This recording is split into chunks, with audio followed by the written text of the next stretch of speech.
Bom dia a todos, saúdo os ilustres magistrados presentes, saúdo em especial os meus colegas, desembargadores Ricardo Teixeira Vale Pereira, desembargadora Vivian, desembargadora Vânia, aqui presentes.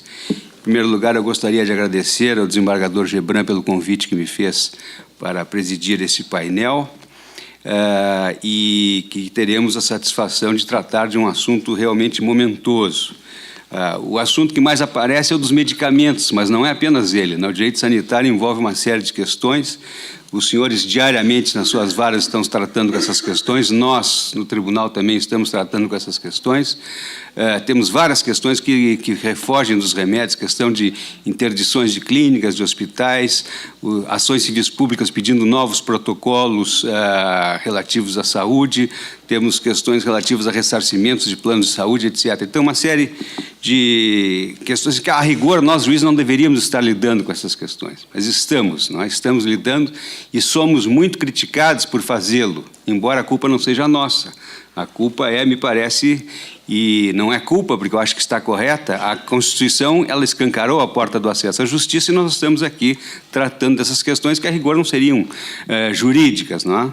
Aquilo que se chama de a judicialização da política, outros do outro enfoque que se chama da politização da justiça, que os franceses, ironicamente, como sempre falam, le pouvoir, le gouvernement de juge. Então, estamos nós aqui governando a saúde, infelizmente, é a nossa obrigação e temos que fazê-lo. Então, essa questão realmente é muito sensível, ela toca com todos nós. Eu sempre lembro, a título de ilustração, o que aconteceu pessoalmente comigo, que eu tinha uma página no Facebook, sempre conto essa questão que me parece bastante profunda, e há alguns anos eu neguei um medicamento que era experimental, que não tinha registro, etc. E uma parente, a mãe da autora da ação, colocou lá no Facebook, o desembargador Luiz Roberto Vedor Vale condenou à morte a minha filha. E eu recebi, então, telefonemas de uma prima de Florianópolis, me descascando, como é que fizesse uma coisa dessa? Então, eu tive que dar explicações do que estava se passando. E, a partir daí, então, saí das redes sociais, não estou mais nas redes sociais. Então, são questões realmente de grande profundidade que nós temos que tratar. Hoje nós temos, então, a satisfação de receber, nesse painel, o Dr. Oscar Valente Cardoso, já velho conhecido da Emages, que tem sempre colaborado com a Emages, principalmente nas questões relativas ao novo Código de Processo Civil, que muito trabalho tem nos dado, não é, desembargadora Vivian? Ontem mesmo, na sessão, tivemos um impasse lá do IRDR. Vai para o Ministério Público antes da admissibilidade ou vai depois da admissibilidade? Questões que estão em aberto. Há um artigo que sugere que seja depois, mas aí o Ministério Público, se não fosse admitido, ele não teria participação nenhuma, nem tomaria conhecimento do assunto, uma questão realmente complexa que está entre as muitas outras que o Código nos trouxe, e temos contato com o valioso auxílio do Dr. Oscar na solução dessas questões. Depois teremos também o auxílio da doutora Gislaine Berg-Genner, advogada da União, que também nos brindará com a sua exposição. Em princípio, essa exposição terá uma duração de 40 minutos para cada expositor e nós começaremos, então, já imediatamente a tratar do assunto, inicialmente com o Dr. Oscar, de todos nós conhecidos, mas apenas protocolarmente vou dizer que é doutor em Direito pela Universidade Federal do Rio Grande do Sul, mestre em Direito de Relações Internacionais pela Universidade Federal de Santa Catarina, especialista em Direito Público pela Universidade do Vale de Itajaí, em Direito Constitucional e Direito Processual Civil pela Unisul, professor de Direito Processual Civil em curso de especialização e na Unicelv e na Escola Superior da Magistratura Federal de Santa Catarina e juiz federal da Seção Judiciária do Rio Grande do Sul. Vossas Excelências falarão, então, sobre ordens judiciais, dificuldades e meios de efetivação do seu cumprimento. Então, sem maiores delongas, eu passo a palavra ao Dr. Oscar Valente Cardoso. Muito obrigado, desembargador. Agradeço pelas palavras e deixou um peso maior ainda aqui agora para o que eu vou falar. Agradeço ao desembargador Gebran pelo convite, ao Clênio pela indicação e a Emages, como sempre, pela pela organização de cursos e pela preocupação com temas que nos interessam e afetam o nosso dia a dia. E esse diálogo é muito importante, né? O tema foi muito bem escolhido. Agradeço também por terem me indicado, me convidado para esse tema, para permitir esse diálogo entre as dificuldades que nós temos para que as decisões sejam cumpridas e, do outro lado, as dificuldades que a advocacia pública também tem para tentar fazer com que as decisões sejam cumpridas pelo Executivo. Espero que seja um diálogo proveitoso e que hoje a gente consiga sair daqui com várias propostas e indicações do que pode ser feito para melhorar essa relação e facilitar o cumprimento das decisões judiciais. Em primeiro lugar, eu quero esclarecer que eu não vim aqui para falar sobre ativismo judicial. A minha fala não será voltada nem a defender, nem a criticar o ativismo. Eventualmente, pontualmente, eu vou tratar de algumas questões relacionadas a isso, mas como o tema é meios e possibilidades do cumprimento das decisões judiciais, eu vou partir do momento em que a decisão é proferida e de que forma ela deve ser cumprida e por que razões ela ou não é cumprida ou o cumprimento é demorado e o que pode ser feito para que a decisão tenha efetividade. Então, eu parto já da decisão tomada sem discutir se a decisão é correta, é justa ou não, sem tratar de questões de ativismo. E eu vou dividir essa apresentação em duas partes.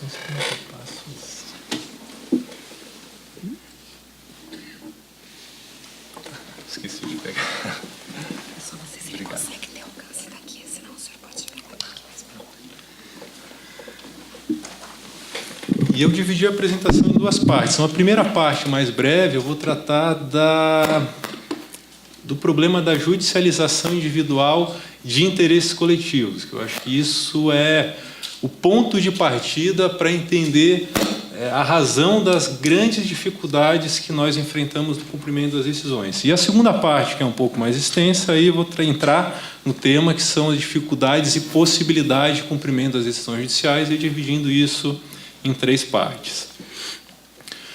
Em primeiro lugar, eu vejo que o maior obstáculo que surge no cumprimento das nossas decisões em relação ao direito de saúde decorre do tratamento inadequado que se dá a esses conflitos. Em regra, eu gosto sempre de buscar respostas e exemplos do direito comparado, mas hoje, pelo tempo e pela quantidade de propostas e possibilidades que eu vou sugerir aqui, eu vou deixar isso um pouco de lado para tratar apenas do que nós podemos aproveitar do nosso ordenamento jurídico, principalmente do ordenamento jurídico processual, e como o desembargador Orvalho já falou, do novo Código de Processo Civil, para dar maior efetividade às nossas decisões. Mas o principal problema que existe e não foi resolvido, o novo Código pretendia resolver no artigo 333, que seria da conversão das ações individuais em coletivas, mas foi vetado, é o tratamento individualizado de interesses coletivos, aí pensando em interesses coletivos em sentido amplo. Vamos imaginar a situação em que 5.000 pessoas buscam o mesmo medicamento que o SUS fornece, mas não forneceu para aquelas pessoas porque ele só é disponibilizado para o tratamento de determinada doença. Mas elas são portadoras de outras doenças e todas tiveram o seu requerimento negado porque o medicamento não é fornecido para aquela doença. O que deve ser feito para resolver esse conflito? Ou o que normalmente deveria ser feito para resolver esse conflito? Uma ação coletiva para se decidir se o medicamento pode ser disponibilizado para outros fins que não aquele que, em princípio, o SUS definiu, ou isso vai ser tratado individualmente? Qual a melhor forma de resolver isso? O Clênio gosta muito de dar o exemplo do tribunal multiportas, né? No Brasil, a solução que nós temos é realmente essa aqui. É quase que um tribunal multiportas às avessas, porque a gente não vai buscar um meio mais adequado para solucionar o conflito. nós vamos fornecer várias portas de acesso, cada uma delas com um meio diferente, né? E não é incomum que cada uma delas dê uma solução diferente para o caso, e também não é incomum que cada uma delas tenha certeza que a solução que ela dá para o caso é a melhor possível e a única possível e adequada para o caso. Então, nesse exemplo, não é incomum que a gente tenha 5.000 processos individuais em estados e judiciários estaduais e federais diferentes, que vão ter 5.000 petições iniciais, 5.000 contestações. Agora o número diminuiu, mas até poucos anos atrás nós teríamos 5.000 perícias, às vezes perícia médica, perícia socioeconômica, 5.000 decisões judiciais diferentes para decidir a mesma questão de direito, que seria o fornecimento daquele medicamento que o SUS já disponibiliza, mas para doenças que não são previstas no ato normativo do SUS. Então, esse é, para mim, o grande problema e é a razão da maior parte das dificuldades que nós temos no cumprimento das decisões judiciais relacionadas ao direito à saúde. A gente trata de forma errada, a gente trata de forma individualizada casos que deveriam ser resolvidos de maneira única, de forma coletiva. E, apesar dessa resistência ainda que nós temos no país para as ações coletivas, o novo CPC traz e fortalece algumas soluções que já existem há alguns anos. O desembargador Orvalli deu o exemplo do IRDR, que cria algumas dificuldades e gera alguns debates, mas eu vejo, saindo um pouco aqui do tema, eu vejo mais facilidades do que dificuldades. Nós temos um exemplo agora do próprio tribunal. Faz alguns dias que o STJ suspendeu em todo o país a tramitação de ações relacionadas ao IRDR número 1, se eu não me engano, né? Acho que é o tema 1, é aquele das aulas de trânsito em simulador.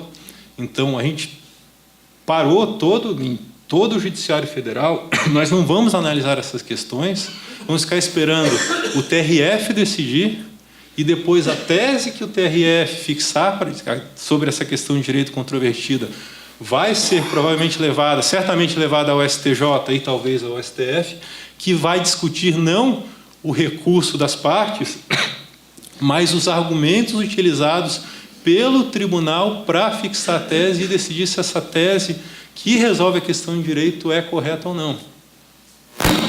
E é a partir disso que nós vamos resolver os casos concretos. E mais, né, dependendo da decisão, isso vai significar ausência de processos futuros, porque isso vai ser resolvido administrativamente, não chega mais no judiciário.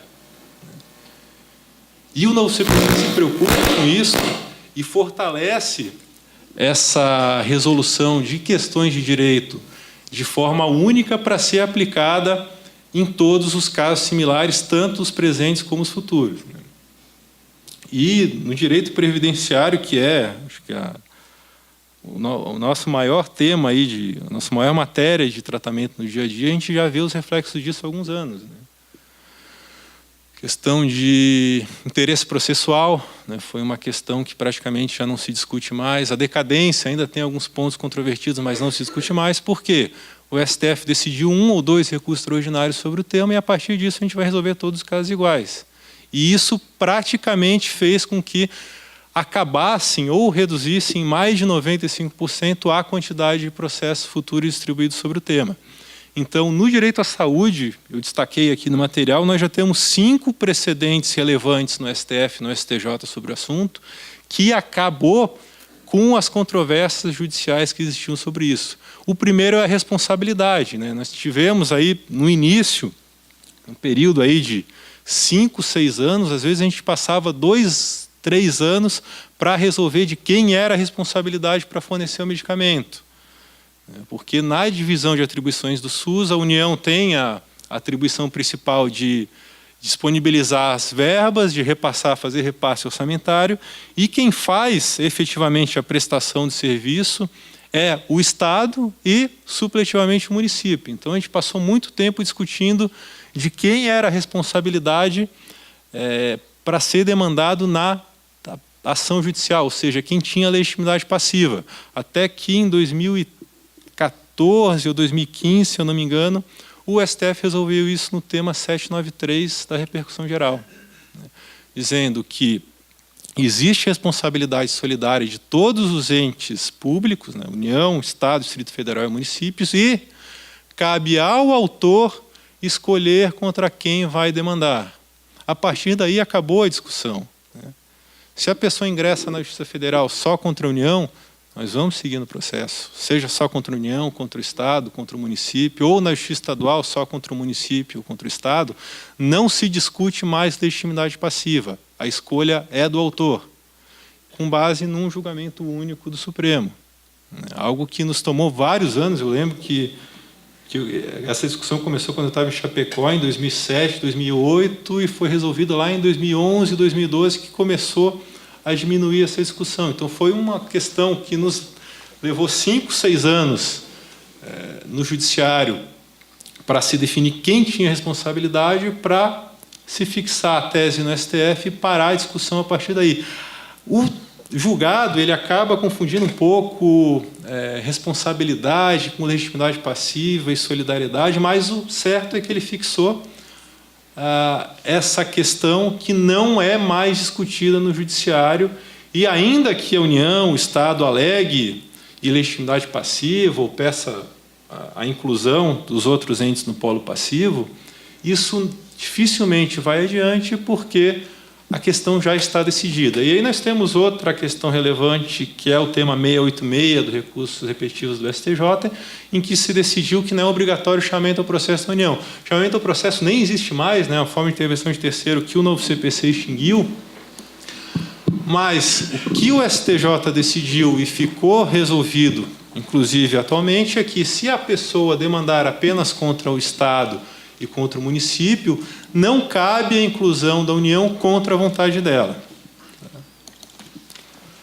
Outra questão relevante foi decidida tanto no tema 84 dos recursos repetitivos do STJ, quanto no tema 289 da repercussão geral do STF, sobre a possibilidade de sequestro de verbas públicas para o cumprimento de decisões judiciais. E agora, cedo, conversando com o Clênio, ele me comentou que em Santa Catarina, praticamente todas as decisões de Santa Catarina hoje são resolvidas por meio de sequestro, porque o Estado não cumpre. E isso, apesar de ter um aspecto negativo, que o Estado não vai fornecer o medicamento, tem que se bloquear, sequestrar o dinheiro para se adquirir, tem um lado positivo que, feito o sequestro, dificilmente essa medida vai ser revertida, porque o STF e o STJ já decidiram que isso é cabível. No STF tem um caso, um ponto interessante, que isso foi decidido em 2010, esse tema 289, a relatora era a ministra Ellen Grace, e ela fez uso de algo que é bastante frequente na repercussão geral, em que se usa a repercussão geral apenas para reafirmar a jurisprudência já consolidada do STF e transformar essa força persuasiva da jurisprudência em uma eficácia vinculante do precedente. Então, o que foi que a ministra Ellen fez? Ela levou para o plenário virtual não só para reconhecer a existência de repercussão geral do caso, mas já para decidir o mérito, para reafirmar a jurisprudência do STF e decidir já o mérito de que é possível o sequestro de verbas públicas para o cumprimento de decisões judiciais de obrigação de pagar decorrentes de fornecimento de medicamentos. Só que logo em seguida, acho que 15 dias depois, ela monocraticamente decidiu o recurso. Negou seguimento ao recurso extraordinário, já aplicando a tese.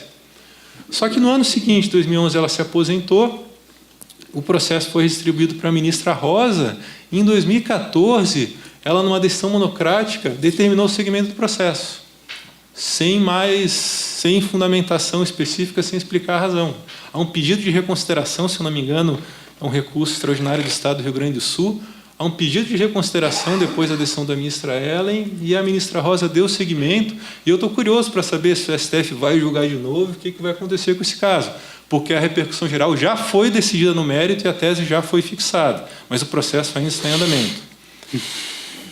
E, por último, o tema 98 dos recursos repetitivos do STJ, o acórdão da primeira sessão foi publicado na semana passada, que é a possibilidade de aplicação de multa diária contra a administração pública na decisão judicial que determinar o fornecimento de medicamentos. Eu vou voltar a falar disso daqui a pouco.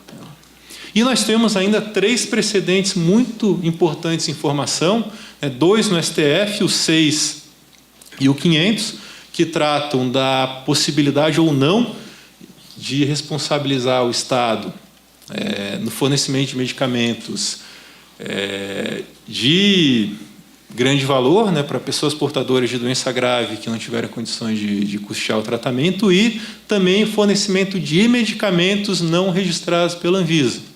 Esse é um tema que tem aparecido com maior frequência ultimamente.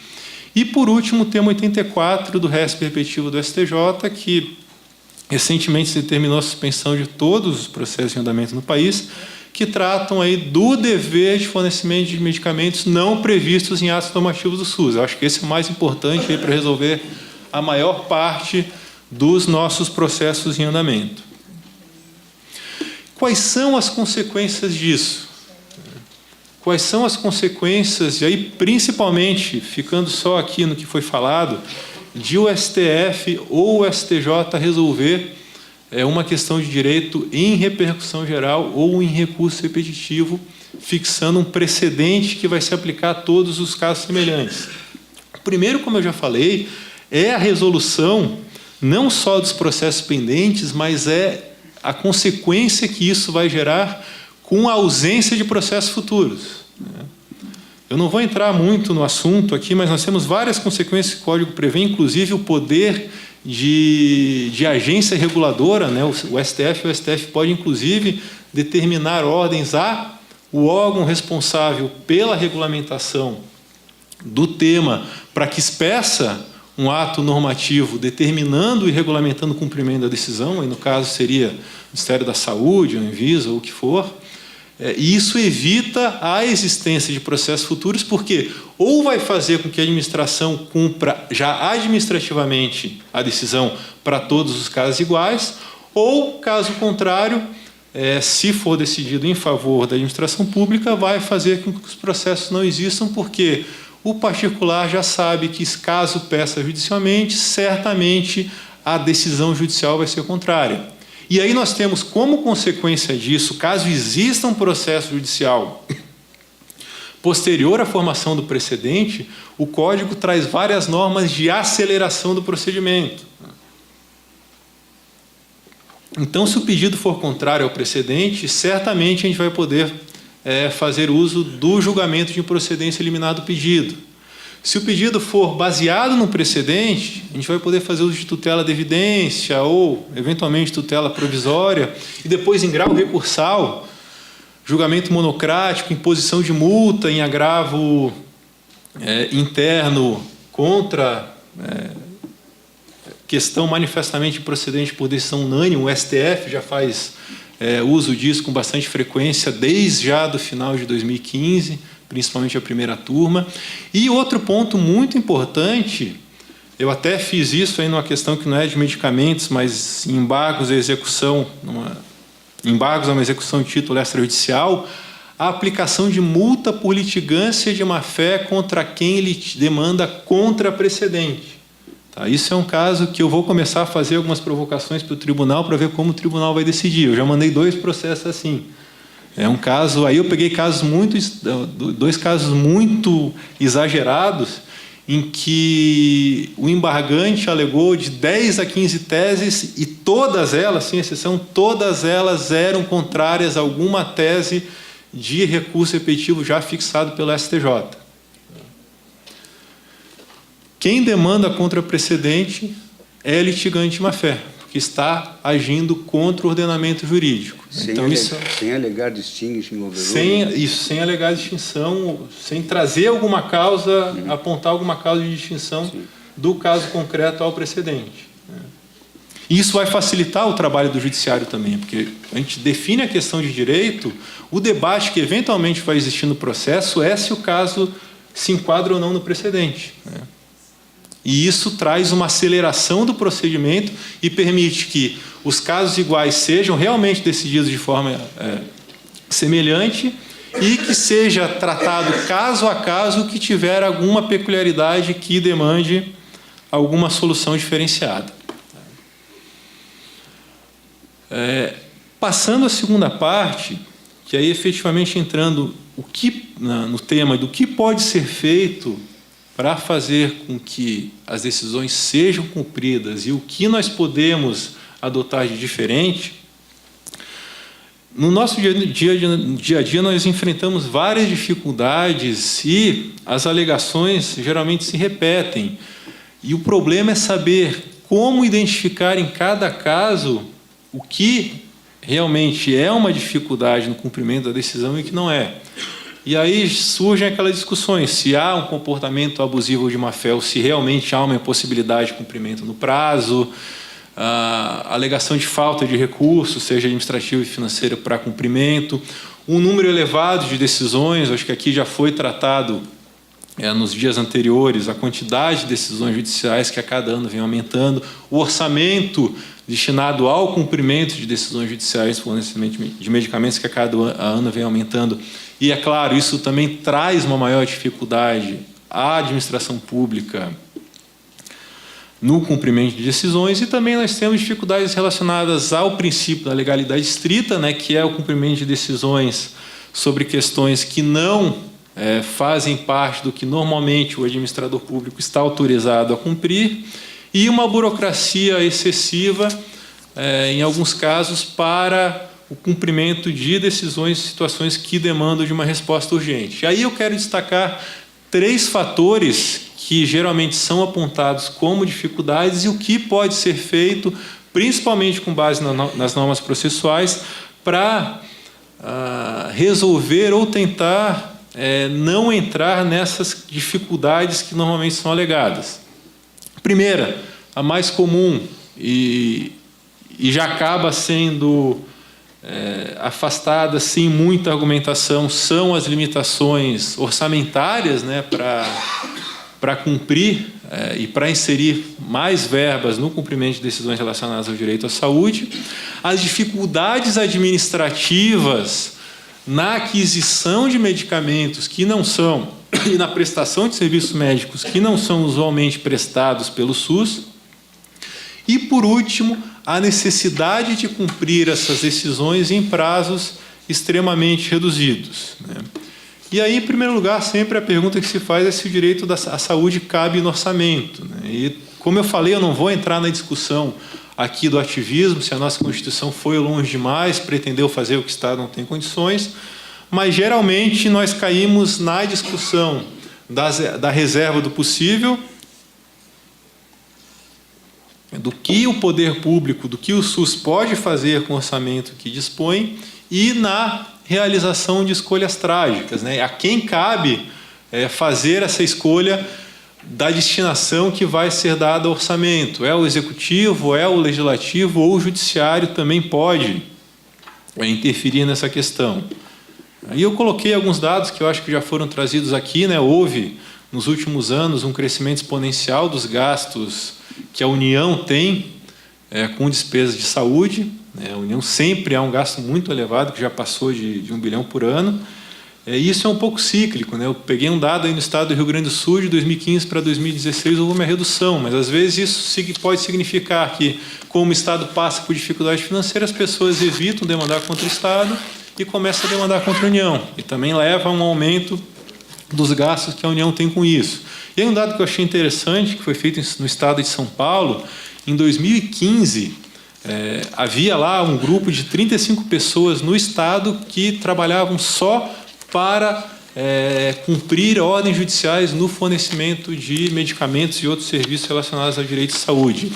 E o Estado gastou, nesse ano, 1 bilhão e 200 milhões de reais no cumprimento de decisões judiciais para 57 mil pessoas. E aí foi feita uma comparação lá com o Hospital de Clínicas da USP, que com um orçamento um pouco maior do que esse por ano, atende 33 mil pessoas por dia.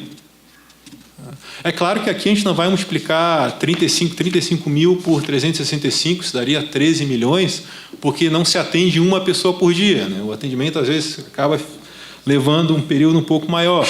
Mas só nessa comparação, certamente, em uma semana, em 10 dias, o Estado, com o planejamento que tem, gasta o mesmo para atender a quantidade de pessoas que se leva num ano inteiro com o que se gasta com as demandas judiciais.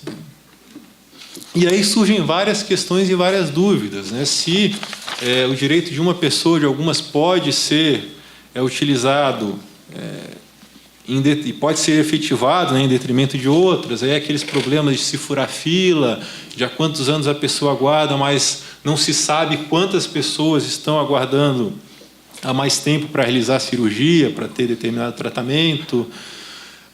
Se há necessidade ou não, esse é um tema que, pelo fato de nós tratarmos isso em ações individuais, nós acabamos não entrando nessa discussão de se há necessidade ou não de se analisar os fundamentos e se as políticas públicas são adequadas ou não, em um país que tem soluções muito boas para isso no Judiciário é a África do Sul.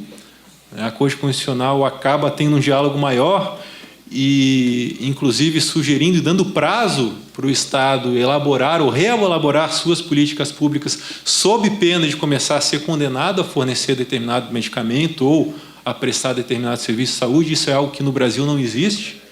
A gente não faz esse diálogo com a elaboração de política pública.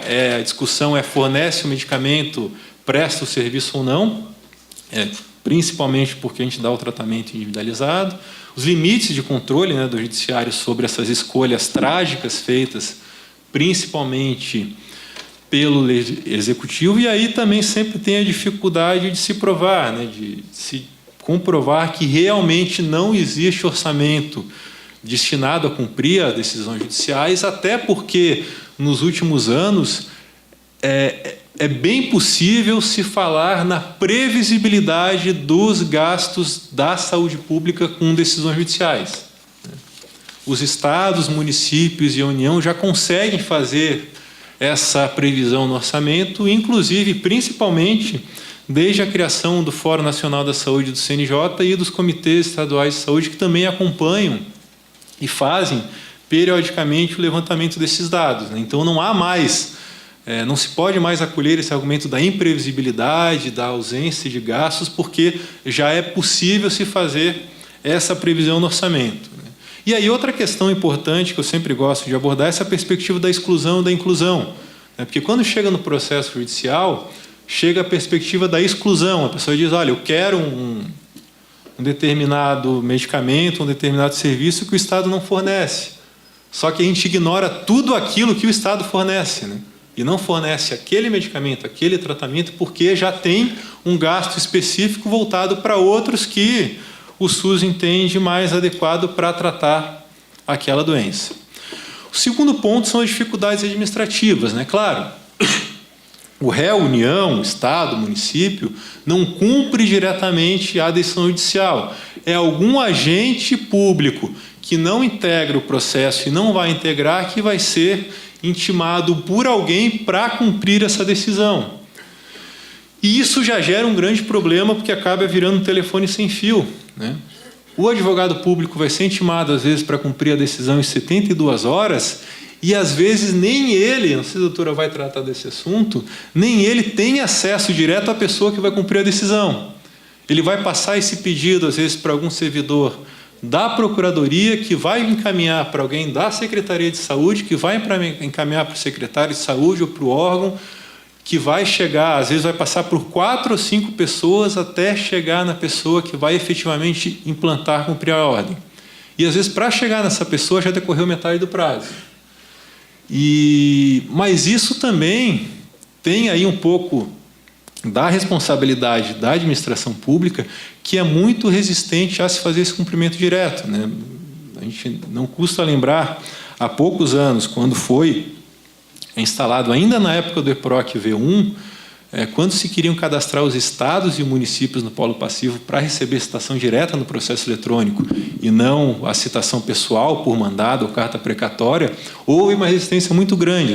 Acho que Santa Catarina levou mais de um ano para a Procuradoria do Estado se cadastrar no EPROC. Depois, no EPROC V2, surgiu a mesma dificuldade com outros órgãos.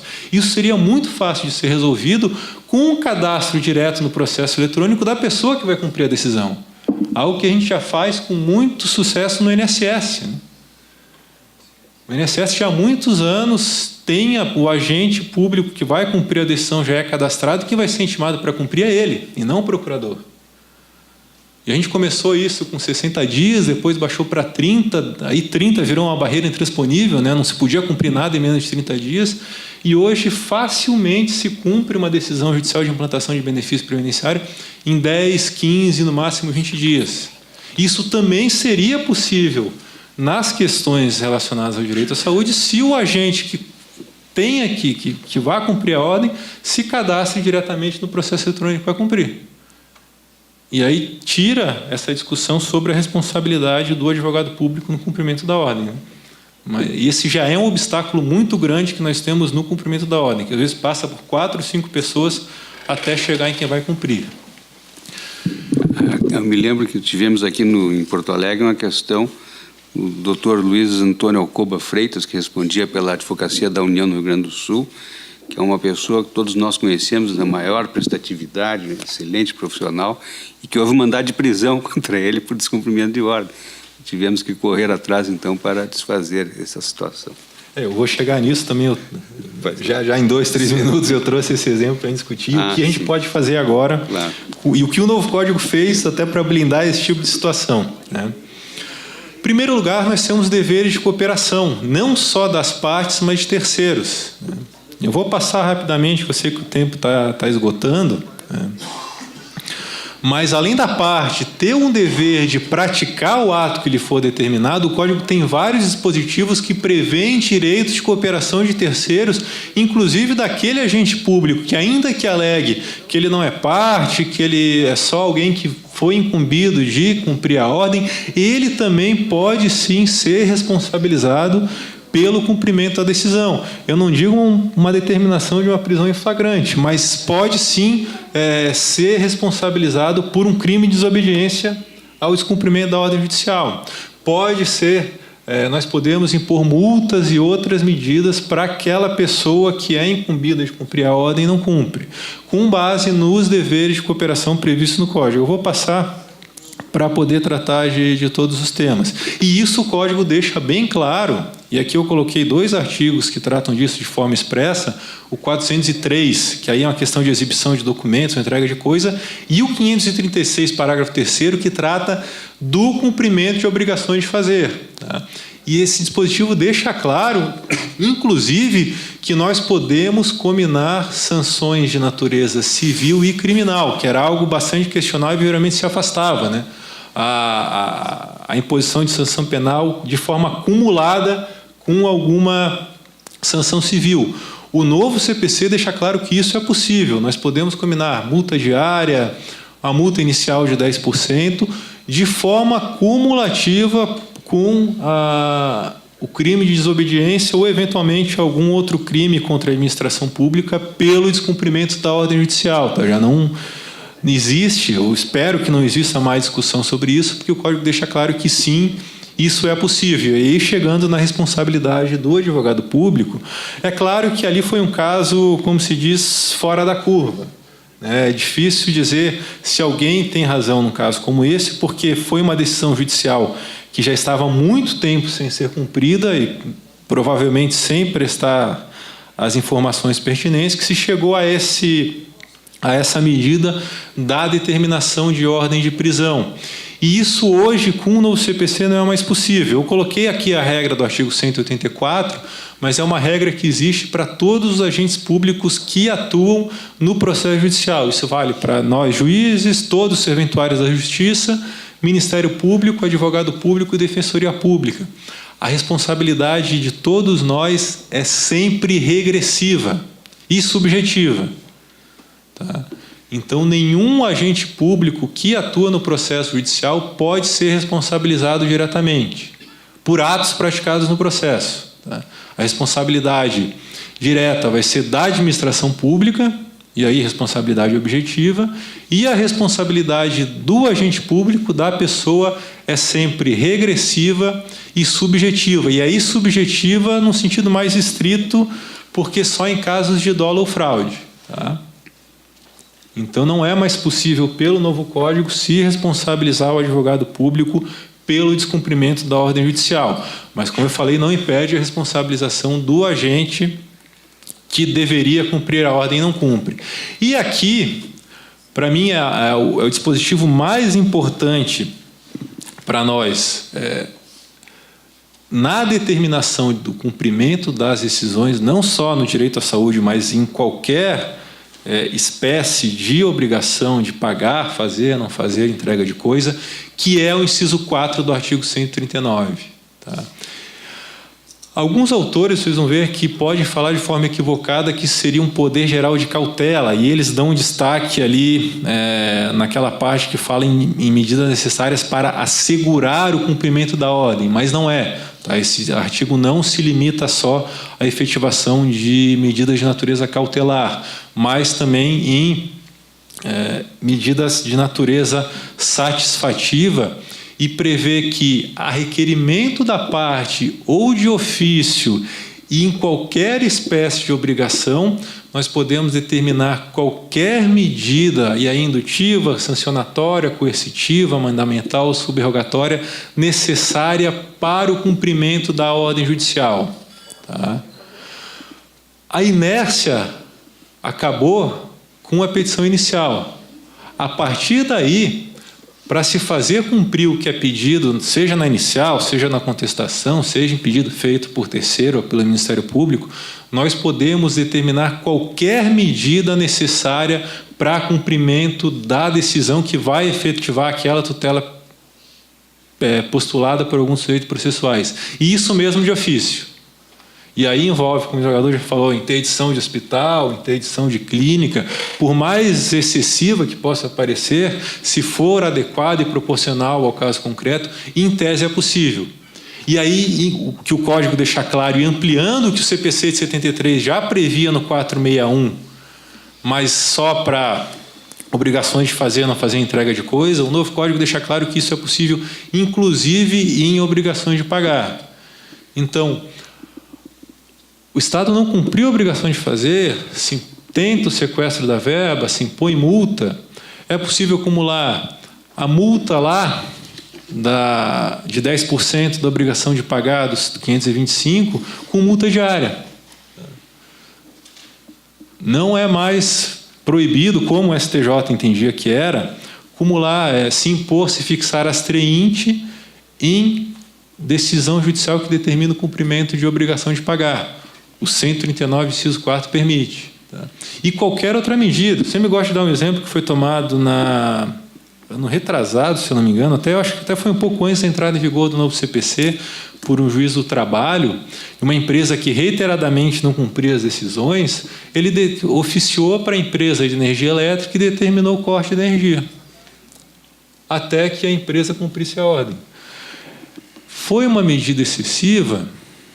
É difícil dizer sem saber quantas ordens aquela empresa tinha descumprido e quanto tempo levou para cumprir essa ordem.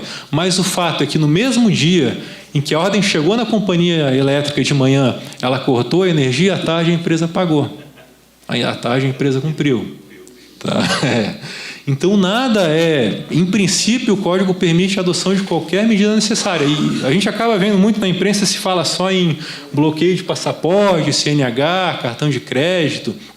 A Justiça Estadual e a Justiça do Trabalho já faz uso de muitas dessas medidas e os tribunais já começaram a enfrentar essas questões e a padronizar. Nós ainda não usamos, eu pelo menos ainda não vi nenhum exemplo, eu quero começar a fazer uso disso em execução fiscal, mas isso também é possível em ação de medicamentos. Eu lembro, essa semana mesmo, li uma notícia, não me lembro se foi no Cojur, eu leio tanta coisa que eu não sei de onde é que sai isso, mas uma determinação judicial de apreensão de CNH que foi revista pelo tribunal, não me lembro qual era o tribunal, porque era atentatória à dignidade da pessoa humana e o direito de ir e vir do cidadão. Quer dizer, tudo que é novo traz reação, nós temos que lutar contra essa reação e prestigiar o novo. E aí um ponto que eu quero destacar, isso ainda a doutrina não trata muito bem disso, e os tribunais e nós vamos ter que enfrentar também, é que se de um lado esse dispositivo ele traz ele prevê uma tipicidade das medidas executivas, ele diz que qualquer medida necessária para o cumprimento da ordem é possível. Por outro lado, lá nas regras específicas, tanto do cumprimento das decisões judiciais quanto na execução extrajudicial, nós ainda temos as medidas típicas, o Código não extinguiu. Então, a lógica é que primeiro se busque a aplicação das medidas típicas para que, quando elas não forem suficientes, para buscar as medidas atípicas. Então, por exemplo, numa busca e apreensão, se o carro não é localizado, aí seria viável se fazer o bloqueio da CNH. A ideia é essa, né? E não já numa ação de cobrança determinar bloqueio de cartão, de CNH, antes de se tentar uma penhora ou cumprimento da obrigação por outro meio, né? A lógica do Código é primeiro se tentar a medida típica, e aí não se conseguiu cumprir a decisão por medida típica, vamos buscar qualquer medida necessária para o cumprimento da decisão. E aí o 536, parágrafo 1º, repete o que também já era possível no CPC de 73, alguns exemplos de medidas típicas que podem ser tomadas no cumprimento de obrigação de fazer e não fazer. E eu destaquei ali a remoção de pessoas e coisas. Eu não vi ainda nada sobre isso, e não digam que fui eu que dei a ideia, mas também seria possível substituir a pessoa que deveria cumprir a ordem e não cumpre, né? Seria possível, então, a gente ver uma decisão judicial determinando uma suspensão temporária do secretário de saúde? O Código não viola, né? Não, o Código não veda. Se alguém que viola reiteradamente o cumprimento de decisões judiciais, é possível. Em tese é possível. Não vou dizer que isso é lícito, é desproporcional ou não. O que eu digo é que, em tese, é possível, o Código permite. Tá? Outro ponto importante, que ainda não chamou muito a nossa atenção, é a fixação e, especialmente, a modificação de multa já determinada. Isso é algo que sempre gerou muito debate. Se fixa uma multa, às vezes elevada, para cumprimento em 5 dias, que seria um prazo muito exíguo. E aí o réu cumpre em 7 dias. E justifica, dizendo, o prazo foi muito curto, mas eu agi de boa-fé e cumpri em 7 dias. E o que normalmente nós fazemos? Revogamos a multa. Isso não é mais possível. Tá? O parágrafo 1º do 537 prevê que só pode ser modificada, revogada ou alterada a multa vincenda. Então, nós temos que ter muito cuidado na fixação de um prazo razoável para cumprimento, que prazo exíguo, se não for cumprido, nós não podemos alterar a multa depois. É claro que isso pode ser discutido eventualmente em recurso pela parte, mas o Código nos impede de alterar a multa, justamente para evitar esse tipo de situação. Essa discricionariedade de fixar uma multa, a parte descumpre e depois o cumprimento, não, resolvi revogar porque cumpriu a determinação e não quero que o processo se alongue mais agora, se transforme numa obrigação de pagar. Tá? Não se pode mais alterar a multa vencida. E a ideia aqui também é fazer com que a pessoa justifique o não cumprimento. Se o réu foi intimado para cumprir em 72 horas e ele sabe que não vai cumprir, ele tem que peticionar antes, pedindo para aumentar o prazo, justificando por que não vai cumprir, já dizendo, olha, eu vou cumprir em 10 dias, vou cumprir em 15, já dando um prazo possível para cumprir a determinação judicial para que se decida sobre a manutenção ou não dessa multa. E agora, indo para o último tema, e que tem relação com isso, a fixação dos prazos reduzidos. Né? É possível, e como se pode cumprir em 24, 48 ou 72 horas o fornecimento de um medicamento que nem é previsto, nem está disponível para prestação do SUS. Eu acho que nem na Noruega e nem na Suécia se consegue isso, né? Mas aqui no Brasil a gente tenta. Então, o que eu tenho sempre preocupação é se tentar fixar um prazo razoável, né? E fazer reuniões prévias com os procuradores do Estado, principalmente, com advogados da União, principalmente procuradores do Estado, que é o Estado que acaba fornecendo o medicamento, para se tentar chegar a um prazo médio, 20, 30 dias, em que o réu vai ser intimado para cumprir a decisão e vai cumprir. Até para dar previsibilidade e saber que a decisão vai ser cumprida naquele prazo. E aí evitar problemas da urgência provocada, né, daquele pedido de liminar na sexta-feira às 8 da noite, que se a pessoa não receber o medicamento em 48 horas vai falecer. Ou por outro lado também, não fazer com que o Estado já fique mal acostumado, porque sabe que não vai cumprir 72 horas e não cumpre, e aí não se preocupa em cumprir nesse prazo. Então, acho interessante a gente sempre buscar um prazo médio em que as decisões são normalmente cumpridas para dar previsibilidade. Porque aí o réu vai ser intimado, ele sabe que ele vai ter que cumprir a decisão naquele prazo e não vai ter prorrogação. E para as partes, os advogados, a sociedade, da comarca, da subseção, já sabe que se for pedir judicialmente um medicamento, um serviço que a saúde não presta, que vai ter que pedir com uma antecedência mínima de 20, 30 dias, porque sabe que só vai ter fornecido no judiciário, caso seja deferida a tutela provisória, naquele prazo, né? E aí um outro problema que nós tivemos com o novo CPC é a ampliação dos prazos, porque o Código uniformizou a maior parte dos prazos em 15 dias e o 219 determina a contagem de prazos processuais em dias úteis. E aí como resolver os prazos em horas, né? Eu falei isso uma vez numa brincadeira, acho que até foi um evento da Imagem, e depois eu levei a sério e escrevi um texto sobre isso das horas úteis, né? Como cumprir os prazos vão ser cumpridos em horas corridas ou em horas úteis? O Código não dá solução a isso, né? Se a gente for pensar em prazos maiores do que fração de dias, como o 219 prevê que prazos processuais em dias são contados em dias úteis, em dias, prazos em frações de tempo maiores, nós vamos seguir a regra do Código Civil, que determina que se fixe na data equivalente àquele dia fixado. Digamos, se o prazo for contado em 7 dias, em 10 dias, eu vou contar a semana corrida. Se eu vou fixar o prazo em um mês, hoje é dia 30, o prazo vai acabar no dia 30 de julho. Mas se eu fixar o prazo em 30 dias, ele vai acabar em agosto, porque vai ser contado em dias úteis. Mas nós não temos uma solução para a fixação de prazo em horas.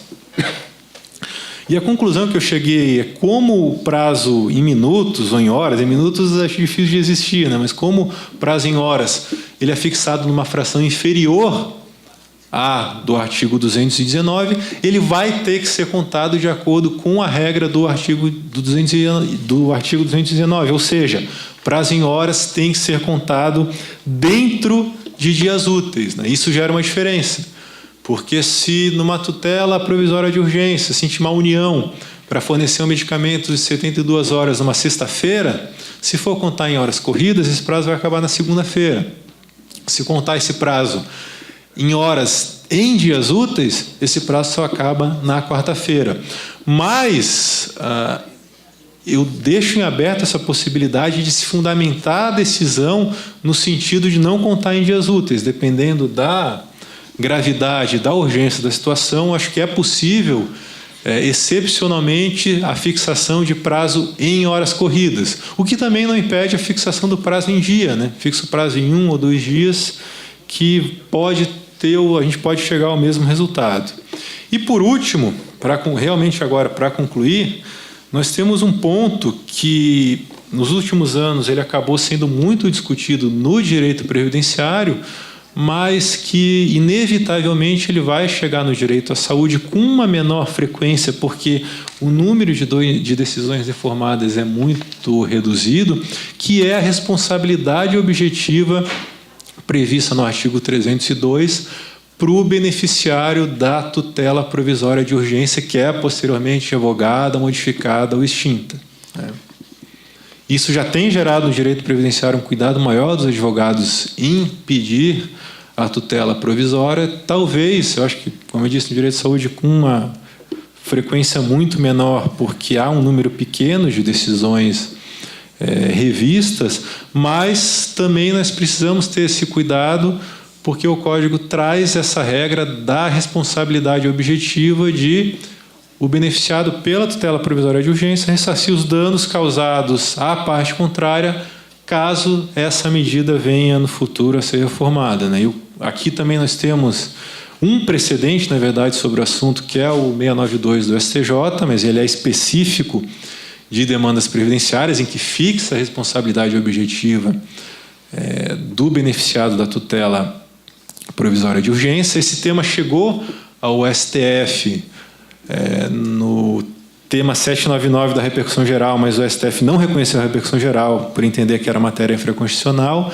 Só que isso, o Supremo ainda balançou um pouco, porque isso foi decidido no começo de 2015. No final do ano de 2015, nós tivemos uma decisão da primeira turma relatada pelo ministro Barroso, afastando a responsabilidade no caso de boa-fé. Depois surgiram decisões monocráticas para todos os lados, mas, pelo que eu vi agora nesse ano, do fim do ano para cá, o Supremo voltou a seguir uma mesma linha de não apreciar essa questão, dizendo que a matéria é infraconstitucional, ou seja, em princípio, no direito previdenciário, acho que vai acabar prevalecendo o entendimento do STJ em detrimento da súmula 51 da TNU, mas é uma questão que certamente pode aparecer nos processos da saúde também. Então, eram esses temas que eu queria tratar hoje aqui. Eu agradeço e agora eu vou aguardar para ouvir quais são as dificuldades que nós temos do outro lado da AGU no cumprimento das nossas decisões, né? Muito obrigado.